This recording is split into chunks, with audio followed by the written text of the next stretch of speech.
Do some of y'all want to issue apologies for how nasty y'all were being in the comment section yesterday? Not only towards him, but some of y'all even towards me. I said, man, what I do? I said, it's just a question. Because somebody asked, how is this even a question? Why are y'all even talking about that? Well, look at that, buddy.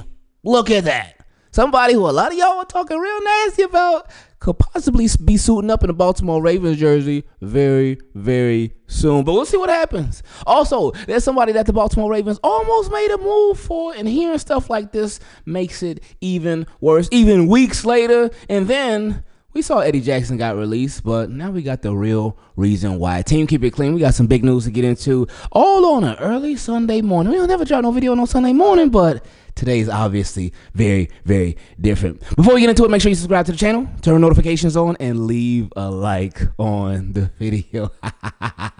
Because we like this. Oh, we like this because it's just funny. It's just funny. It's what you never know what could possibly go down. But anyway, so we all know Daniel Jones. We know who Daniel Jones is. Former first round pick of the New York Giants who got released. Wasn't looking good over there. But something that we mentioned in yesterday's video where we posed the topic, should the Ravens sign Daniel Jones? And about 9 out of 10 answers were no. So many people said no in so many different creative ways. I actually saw somebody in the comments say Daniel Jones is a less than average quarterback, but he's still better than Josh Johnson. I said, oh my goodness, team, keep it clean, chill out, relax. But anyway, let's read these reports from Mr. Adam Schefter. He said, former New York Giant quarterback Daniel Jones is expected to clear waivers Monday and have a new home on a 1-year deal sooner rather than later. That's expected. Nobody's going to take on the remainder of his contract. Nobody's going to do that. Nobody wants Daniel Jones that bad. Because if you were to sign him off for waivers, you would have to be responsible for a lot of the money that he's getting paid. Nobody wants to do that. So if he clears waivers, when he clears waivers, then the Giants, for everything that they have left to pay him, they got to pay him, and you can sign him to whatever kind of deal you want to. So that was always expected. He also said free agent quarterback Daniel Jones is expected to have multiple options, but likely will prefer to finish this season on a playoff contending team where he will be involved in big games. Now, look, buddy, I don't know about all that part. If you come to the Ravens, you ain't getting involved in nothing. Straight up. You are not getting involved in anything. The way you can get involved in big games is by just cheering the team on, rooting for them. You could join Team Keep It Clean too, but you ain't going to be playing. Like, look, we're going to help develop you for the future and whatnot for another team, but for the rest, you ain't going to be involved, like straight up. But anyway, continuing, he said he would like to go finish his season on a playoff contending team where he will be involved in big games rather than going to a meandering quarterback needy team not in playoff contention. So Daniel Jones just basically like, look, I don't want to waste my time. I don't want to waste my time going somewhere where I won't get an opportunity or you're already a loser. I'm used to being a loser on the Giants already. I don't want to go somewhere where y'all losing too. So I want a new, fresh environment. Now, this, of course, he wants to be involved in big games. But you got to think, a playoff team right here, right now, if they're a playoff team right here, right now, or they're even on the cusp of being a playoff team and bringing Daniel Jones in, if a team is bringing Daniel Jones in and he's going to be involved in big games or going to be involved in games, then they're probably not really a playoff team. They're probably not. But if it's a playoff team that's already a playoff team, then they probably already got their guy 9 times out of 10. But anyway, continue. That wasn't even the kicker. So right here, it says with Daniel Jones, the Baltimore Ravens and Minnesota Vikings are 2 of the likeliest teams to land free agent quarterback Daniel Jones per sources. So everybody was talking nasty about DJ. He could be wearing that purple and black. You never know, my friend. Now, this is not a guarantee, but it said the Ravens and the Vikings are 2 of the most likeliest teams. Anyway, he also said, but they are hardly the only ones. Jones wants to sign with a playoff contender, and what happens in Week 12 is expected to influence his decision. Oh, Daniel Jones, just sit back and watch. Just sit back and watch. We got you. Monday Night Football, Lamar Jackson, all coming off of a loss, nasty loss to the Pittsburgh Steelers. The Baltimore Ravens are. We got you. So I actually, like, with this report, everything that we talked about yesterday, we talked about actually signing him to the practice squad yesterday, but this sounds like it could be a different move. I don't know, man. I don't know. Now, I think it will be the best option for the Ravens to sign, if they sign him, would be to the practice squad. But then at the same time, another team would have an opportunity to sign him off the practice squad. But it ain't like he would be coming to the Ravens being a difference maker for this year, anything like that. No, what we talked about yesterday was if with Daniel Jones, would he be better than a Josh Johnson? I think so, and we always talk about circumstances and situation for quarterbacks is everything. A quarterback could be somewhere and they could look like they could look terrible. They could look really terrible. Are they that terrible? Was the organization around them really the bad part? With Daniel Jones, we've only seen him with a really, really bad organization. We've only seen it. And yeah, the Baltimore Ravens could be better. And we talk about how Baltimore Ravens could improve every single day on here. But Baltimore Ravens, like, say what you want about the Ravens. Ravens are not no Giants. They are not the Giants. So, yeah, that's something to think about. Like, you see what the Giants are doing over there? The Giants fans would love to have what our complaints are. They would love it.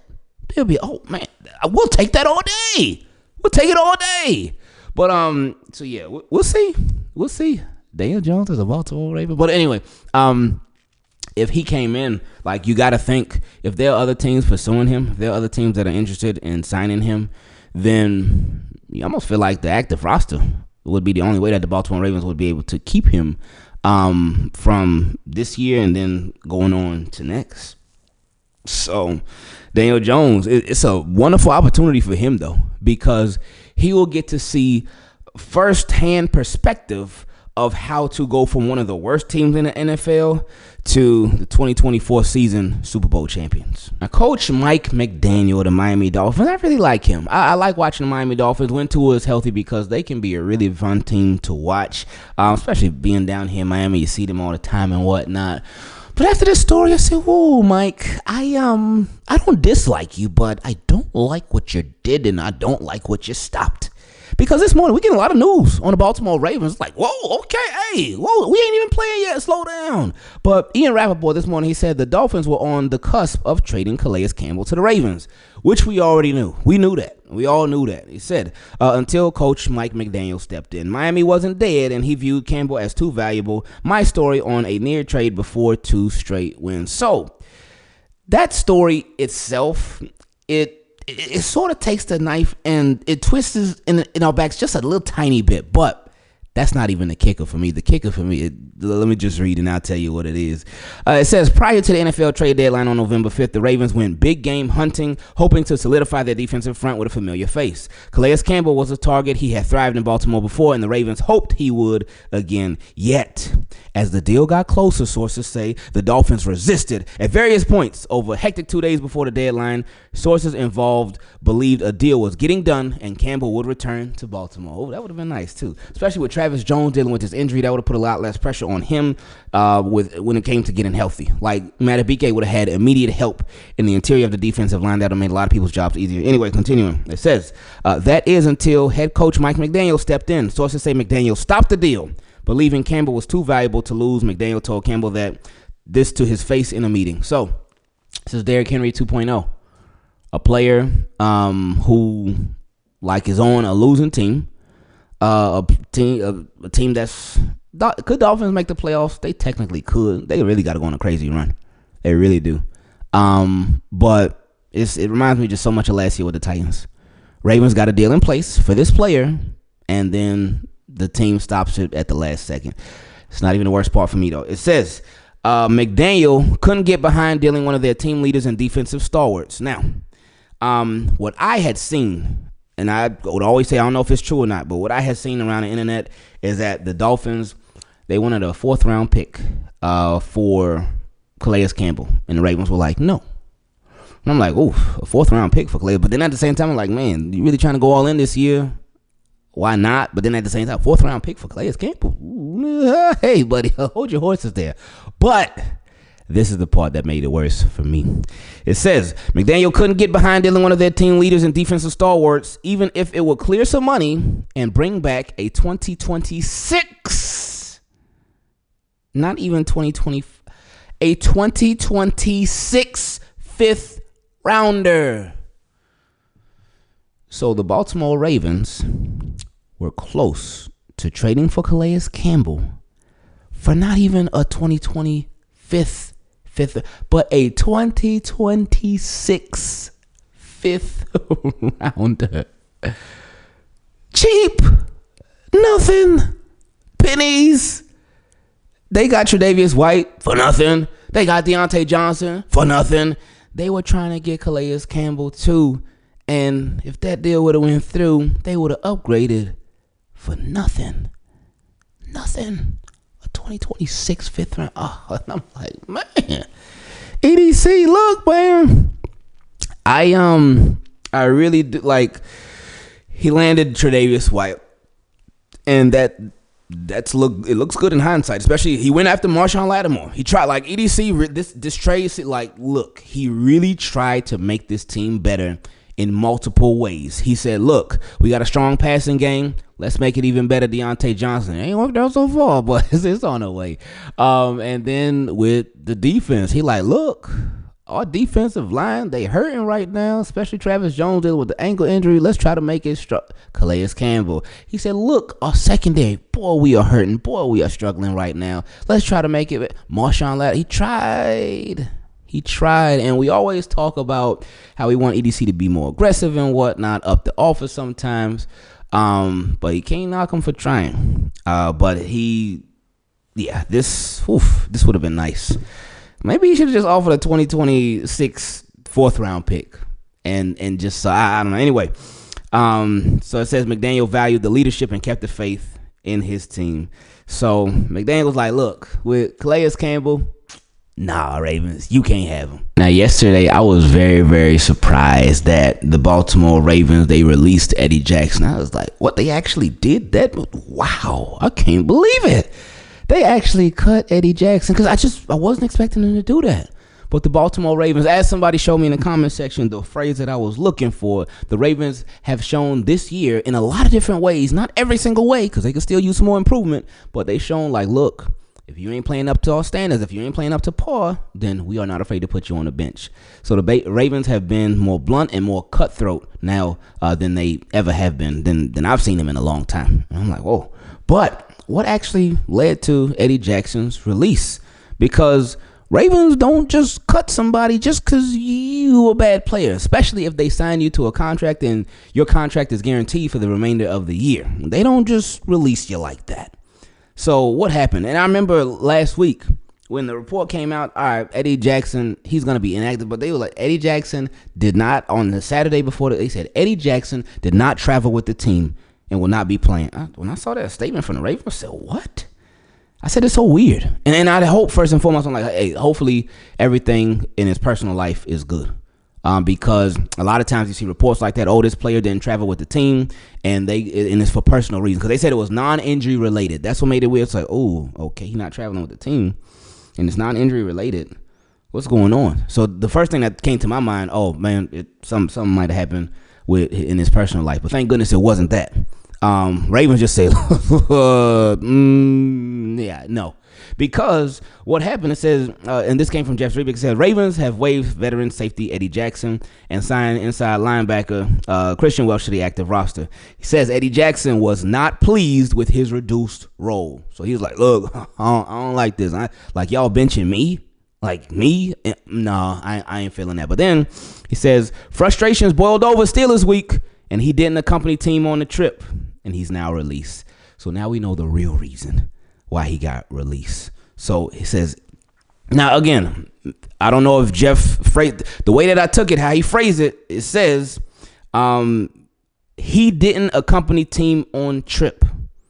So it sounds like Eddie Jackson was like, no, I ain't riding with y'all. I ain't rolling with y'all boys. No. You want to bench me and I'm not playing this? No, I'm straight. And the Ravens like, oh, okay. Yeah, you'll be straight. But not with us, buddy. Team Keep It Clean. We reach my favorite part of these videos where we get to feature your questions. If you would ever like to be a part of it, you can send an email to teamkeepitclean@gmail.com or for the patrons. And if you would like to become a Team Keep It Clean patron, you can go to patreon.com/Ingravenvids. And special shout out to the newest Team Keep It Clean patron, Rauvon G. So I appreciate you coming through to be a Team Keep It Clean patron. You should have sent in a question to kick us off, but we do have some questions from some other people from Team Keep It Clean. The first one came from my guy Jerome G. He said, everything happens for a reason. Hey, what's going on, Ingraven? Hope all is well. Want to know your thoughts on this. Do you think it would be better for the Ravens to get a wild card slot and play through the playoffs instead of getting the number 1 seed to win the division? We can feed off the momentum and hopefully keep winning until February. Look, I just want the Ravens to get in the playoffs. However they get in the playoffs, they get in the playoffs. Not that I don't care if it's a wild card or number 1. I would much rather them get the number 1 seed. I would want them to have home field advantage throughout. But look, like, regardless of what you do, regardless of how you get there, I know a lot of people got a lot of different views on the Baltimore Ravens. They look at their last Super Bowls, they're like, oh, we didn't have home field advantage then. We ended up being a wild card. Well, they did have that one home field game in the last time they won the Super Bowl against the Colts. But after that, they were on the road again, and then they did their thing. But, like, look, and then I know the first Super Bowl, they wild card. But still, that happened. Those happen. That's not the end-all, be-all for the Baltimore Ravens when it comes to the Super Bowl. They can get there in so many different ways, and if they're going to get there, you're going to have to go up against elite teams, elite talent, and bring your A game. So whether the Ravens at the crib, whether the Ravens at somebody else's crib, just get in and play Raven football. Next question came from my guy, Deadshot Game, and he said, hey, my name is James, and I'm a huge Ravens fan, of course. Hope you and the fam are doing well. Been watching your videos for a while now, and I listen to your videos every single day. Appreciate you, James. I love you. Thank you very, very much. He said, I got a couple of questions. Do you think we see Roquan Smith play on Monday night, even though he has missed practice this week? Look, the Ravens, he ain't practiced all week, like you said. And I'm highly doubtful that Roquan Smith plays, but they showed him on the plane. Now, obviously, he's going to travel with the team, but he ain't no Eddie Jackson, boy. He ain't no Eddie Jackson. But anyway, Roquan, they showed him, had him in the picture. When they getting ready to travel somewhere, they getting ready to go to an away game and they getting on the plane, they'll take pictures of different players and stuff. And they took a picture of Roquan Smith. The Baltimore Ravens are very calculated with that stuff. They don't usually just show people off or take pictures of people or make articles of people for no reason. They don't do that. If they want to sort of boost somebody up, if they want to sort of put somebody on a pedestal for Ravens fans to see, they usually do that intentionally. They do it with interviews that they'll do. They'll do it with articles and whatnot. They'll do it with pictures. So when I saw that, I was like, I don't know, man. I don't know. Maybe he will play. So we'll see. But anyway, okay. I'm so sorry. I'm so sorry, James. My apologies. I should have just kept reading because look at what you literally just said. So he asked that question, do you think we could see Roquan Smith play even though he missed practice this week? Then he said, I saw him in the Ravens Instagram story getting on the plane and it gave me a thought that he might play on Sunday. Boom. I should have just kept reading. My fault. I saw that first question, then that's the first thing that popped in my head, and you already said it, so I appreciate you. He said, second, should we move Brandon Stevens to safety and have Tre'Davious White be his replacement for him at corner? Yes. With Brandon Stevens, no, you don't have him inactive on game days, but yeah, you could certainly give Tre'Davious White a lot of his snaps at outside corner, just to see how it goes. Just try it out. What's the worst that could happen? Just try it out. So it makes sense. He said also, we could elevate Desmond King from the practice squad to see him get some corner reps as well. Yeah, that's an option too. And I feel like that's like a, with Arthur Millette out, if they call up Desmond King, he ain't going to get many snaps, if any at all. Because you have Marlon Humphrey, Nate Wiggins, Brandon Stevens, Tre'Davious White, Ardarius Washington at safety and Kyle Hamilton at safety, but both of those guys get in the mix as well. So you got a lot of guys ahead of him, but he could possibly get a little tiny bump, but it ain't gonna be nothing crazy. Anyway, he said, my third question is, out of these three Ravens, who do you like the most? Haloti Ngata, Jimmy Smith, or Torrey Smith? Probably Torrey. I loved all of them. But if I had to choose one, I'll say Torrey Smith, because with Torrey Smith, big play guy. Obviously, Jimmy Smith and Haloti Ngata made some big plays for the Ravens as well. But Torrey Smith, big play guy, just watching him from his rookie year and seeing just the struggle in preseason and thinking, oh, my goodness, Ravens used a second-round pick on this wide receiver from Maryland. I don't know about that. He just did not look good in preseason. He did not look good. But Torrey Smith said, look, I'm not a studier. I'm a test taker. And I got you when the light's on, when it's really time to show up. yeah, watch this, Ravens. And he came through in a major way his rookie year. He really did make a big impact his rookie year. My favorite play from him in his rookie year came in a playoff game against the Patriots where Joe Flacco threw him a little comeback route. The cornerback from the Patriots tried to tackle him and missed him, and Torrey Smith broke it and then turned upfield for the touchdown. That's my favorite play from him his rookie year. Then I remember his rookie year too in his first game. Not his first game. His first game starting. Because his first game, I want to say it was in the rookie year. It was against the Bills, I believe. And I think that's when Lee Evans had got hurt. So then it was like, all right, Lee Evans hurt. Because we had just traded for Lee Evans. I'm like, oh, man, he's hurt. Dang, now we got to rely on this rookie. And I remember watching him in preseason, and it was not looking good. So then first game that he started was against the Rams. His first 3 catches of his career, all touchdowns. All touchdowns. First 3 catches, big touchdowns, too. So I'm like, we got something. And then I remember in his sophomore season, the year we won the Super Bowl, 2012, where he caught that big touchdown on Monday Night Football against the Bengals. I think it was the first touchdown of the season, I believe. Or if it wasn't, then it was one of the. But he was just a big playmaker, man, and a big consistent playmaker. Torrey Smith, and the perfect compliment to him was Anquan Boldin. The possession receiver, number 1 guy, the guy that on third down when you need it, go to somebody you could throw it up and he'll just go get it. Because Anquan Boldin wasn't even the tallest. But Anquan Boldin, he ain't going to let you punk him for the ball. He will fight for it, like for sure. But anyway, I could go on and on about really all of them. But anyway, he said, someone today asked me that question, and I said Lodi Nada. Even though I love all of them, but he was just a beast at defensive tackle. He was. Lodi Nada was nice, man. That boy was nice. And that was Ray Lewis' personal request. Ray Lewis said, look, Ravens, y'all better give me some help up front. Y'all better give me some help up front ASAP. And Ravens said, okay, Ray, sorry, sir, we got you. And it paid off.